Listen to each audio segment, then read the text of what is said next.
All right, plenty of Tiger feedback coming in today as people enjoying the hell out of this baseball product that they're putting on the field.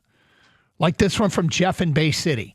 Looks like the 4 rookies also had 7 of the 8 RBIs last night. So fun to watch. Lou in River Rouge, can we just stop starting Javi? His OPS is rotten. McGonigal, Lee, and Torres on the infield. I mean, you can. They start him because they think he is going to be better than he has been.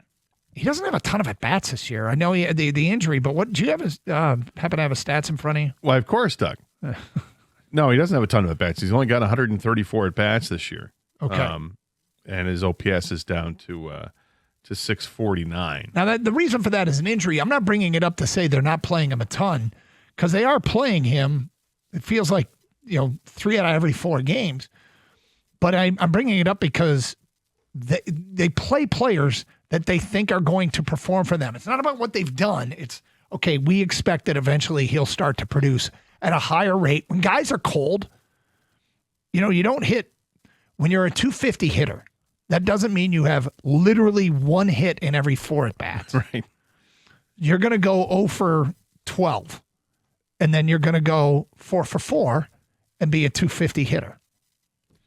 And so when a guy like Javi Baez is not producing at the plate, and he hasn't been producing at the plate a whole ton of late, then they expect him to get better. Now, at this point in his career, at 34 years old, you wonder if he's, started a decline. But he's 1 for his last 11. I'm sorry, he's 0 for his last 11, 1 for his last 14. He's hitting 167 in 42 at-bats in August. Mm-hmm. He only had 3 at-bats in July because he was coming off the injury, that high ankle sprain. But when he came back from that injury, he was on fire. He went 8 for 14 in the 3 games at the end of the month. Looked really good. But he's starting to slow down now when you're seeing it feels like he's always leaning into that outside pitch again, which we hate to see. But he's so good defensively. I mean, I know he made the error last night. That was so uncharacteristic of him to just let it go under his glove like that. But he's very, very good defensively, and that's part of the turnaround of the Tigers is that they've been able to play well defensively. And it's actually kind of interesting. They had that run starting in June, and it didn't include Javi Baez. Mm-hmm. But with Baez back and being healthy, it gives them the flexibility to be better. So throw McGonigal at third instead of having McGonigal at short with Colt Keith at third, and obviously with Max Clark in center, it looks a lot better if he needed it. I mean, before they brought some guys up, Javi played a game in left field, but then they brought up Callahan, and that seems to fix that problem too.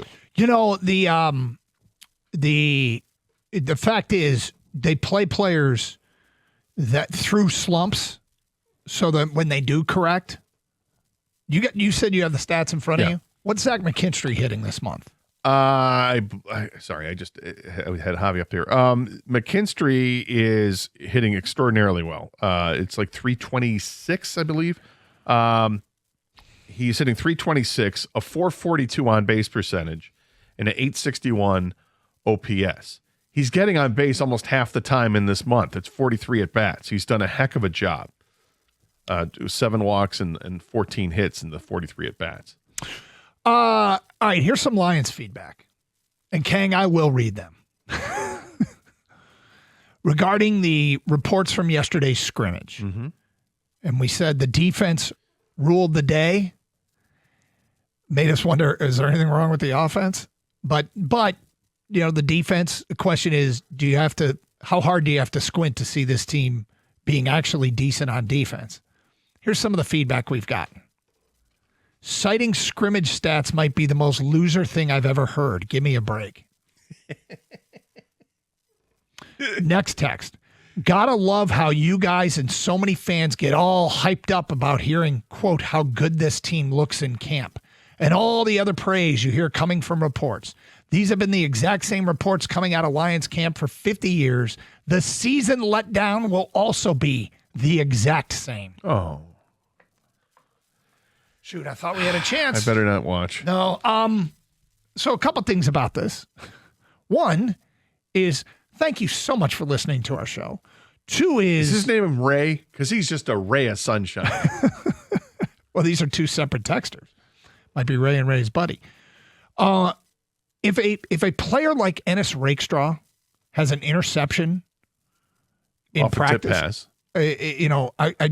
I do think, given the way he played, it's important to give all the information because he did not play well. No, he didn't. I'm glad you brought this because when you had said this earlier, I wanted to make the comment that, okay, and good for Ennis Rakestraw to have a nice practice. He's got to stack them. Mm-hmm. He really needs to for his own sake. And his comments after the practice were like he needed it and he knew it.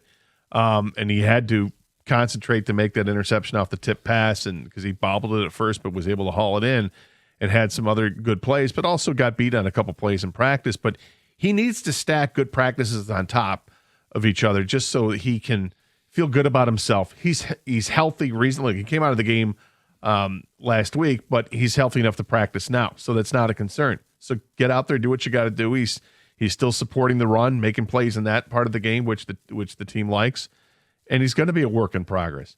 I'm not excited about Ennis Rakestraw.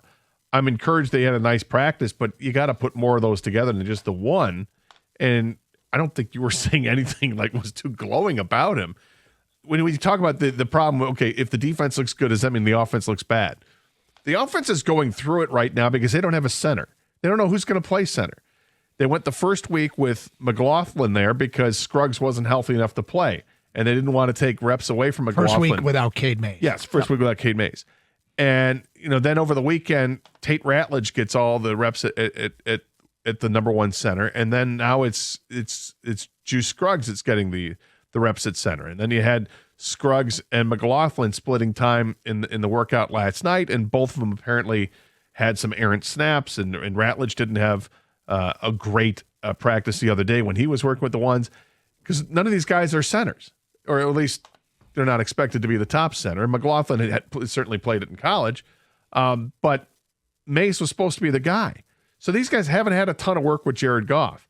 Now, I'll be more encouraged if we hear about, it's 3 practices in a row where they didn't screw up a snap.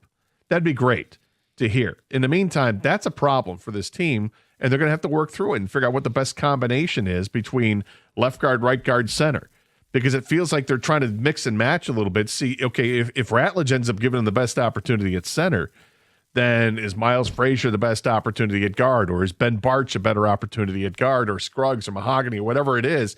They got to work it out. I think ultimately Ratledge is going to be your right guard, and they're going to figure out that Scruggs is the center, but it's going to take a little bit of time. Hopefully the tempo picks up and he picks up. They quicker. still have Scruggs on a bit of a pitch count. Yesterday, he got the first team reps to start practice. They brought McLaughlin. At least the plan was, according to Dan Campbell yesterday, was to bring Seth McLaughlin in after they get Ruggs hit whatever his pitch count was, or Scruggs hit whatever his pitch count was.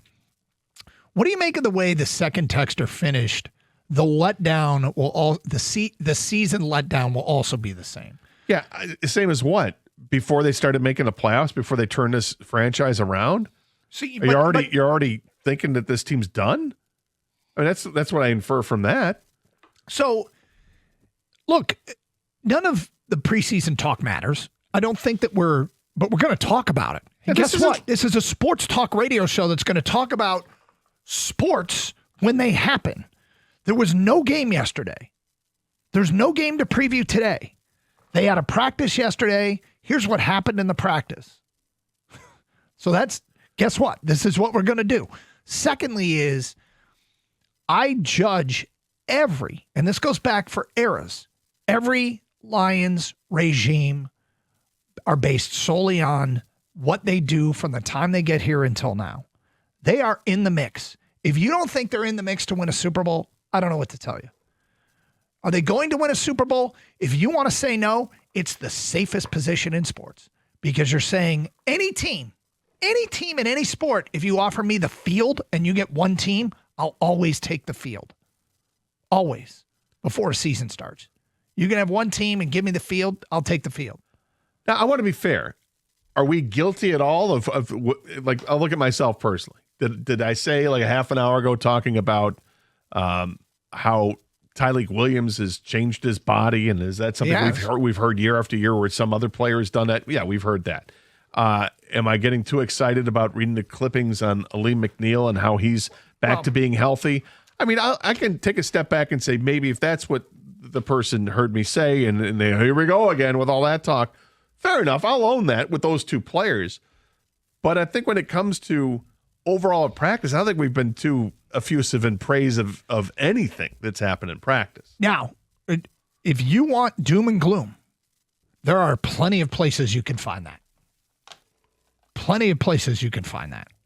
248-539-9797, an update on one of our favorite stories in the NFL's offseason. We'll get to that today at 11:20 on Karsch and Anderson on 97.1.